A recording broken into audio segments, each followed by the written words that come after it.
اعوذ باللہ من الشیطان اللعین الرجیم بسم اللہ الرحمن الرحیم الحمد للہ رب العالمین بارئ الخلائق اجمعین باعث الانبیاء والمرسلین والصلاة والسلام علی حبیبہ وخیرتہ حافظ سرہ ومبلغ رسالاتہ ابی القاسم محمد وآلہ الطیبین الطاہرین المعصومین المظلومین لا سیما بقیت اللہ فی الارضین روحی وارواح العالمین لتراب مقدمہ الفدا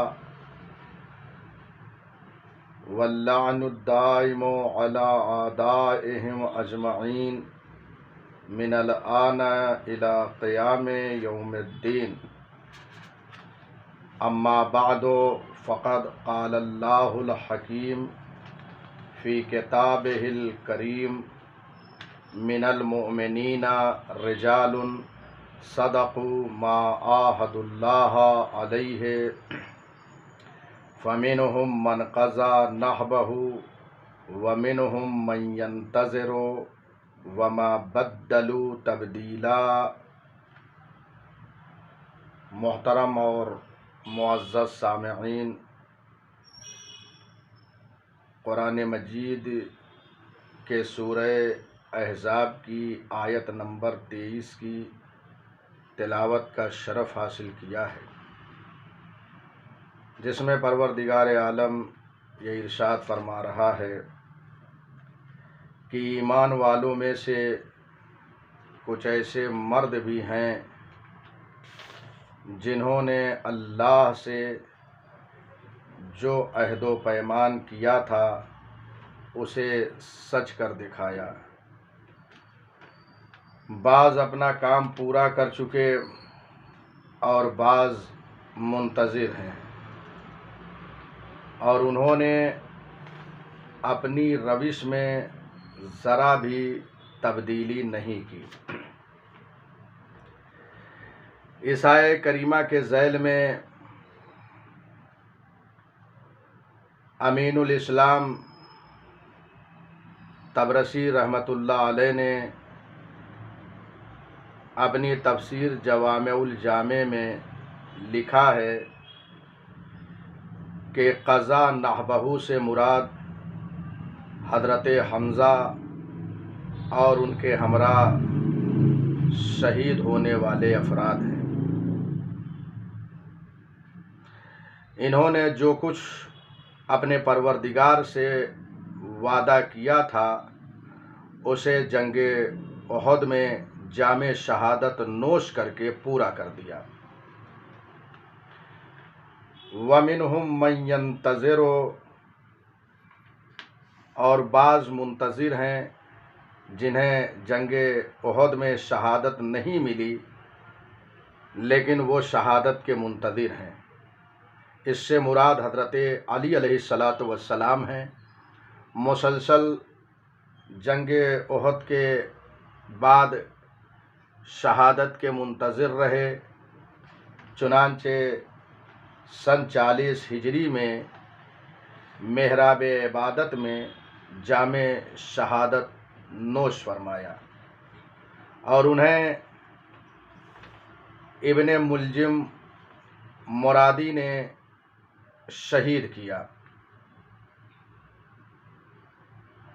اس آیہ کریمہ میں من قضا نحبہ سے حضرت حمزہ اور ان کے ساتھیوں کی شخصیت مراد ہے، چونکہ 15 شوال المکرم حضرت حمزہ کی تاریخ شہادت ہے، اس لیے میں نے آج یہ طے کیا ہے کہ ان کے سلسلے میں کچھ گفتگو کروں۔ حضرت حمزہ رسول اسلام کے چچا ہیں، جو تاریخ اسلام کی ایک بزرگ ہستی ہے،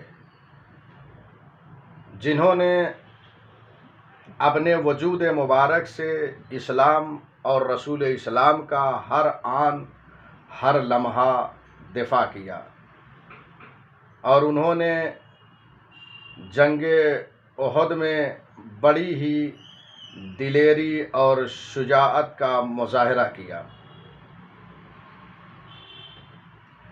حضرت حمزہ سلام اللہ علیہ کے فضائل و مناقب کو بنی امیہ کے نمکخوار مورخوں نے چھپایا،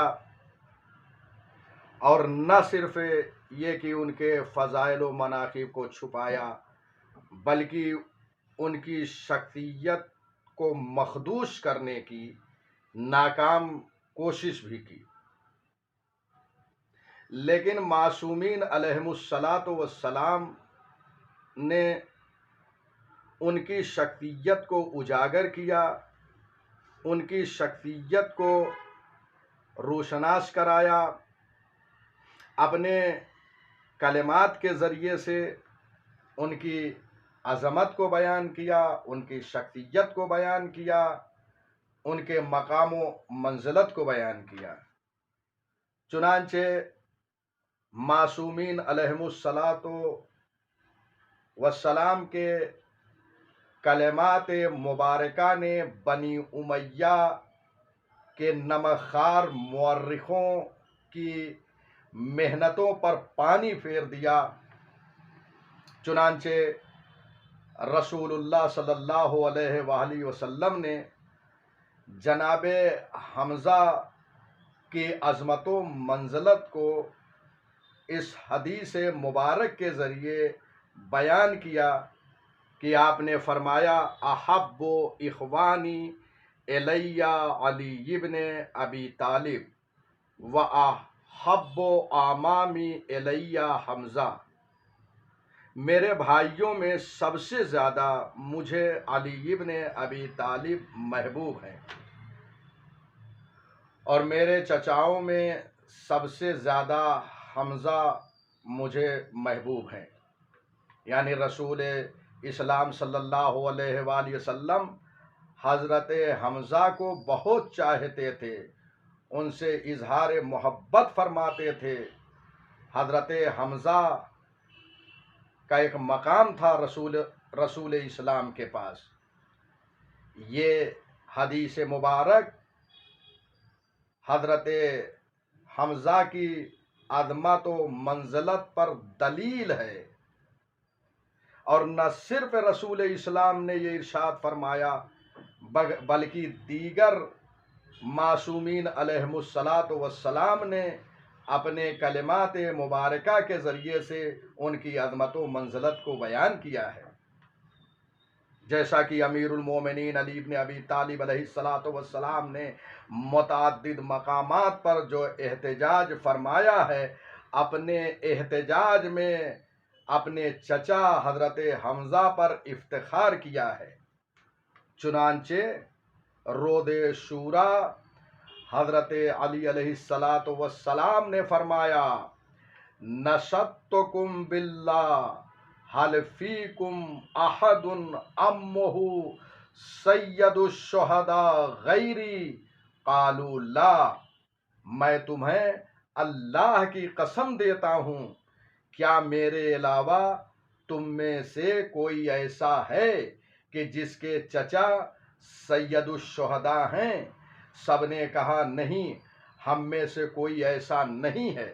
آپ ملاحظہ فرما رہے ہیں کہ یہاں پر امیر المومنین علی ابن ابی طالب علیہ السلام نے اپنے چچا حضرت حمزہ پر افتخار کیا ہے، اور اس میں حضرت حمزہ کے لقب کا ذکر کیا ہے۔ حضرت حمزہ سلام اللہ علیہ کا ایک لقب سید الشہداء ہے، شہداء کے سردار۔ ملاحظہ فرمایا آپ نے، اور یہ وہ لقب ہے کہ جو قائم عرش پہ لکھا ہوا ہے، جو ساق عرش پر لکھا ہوا ہے۔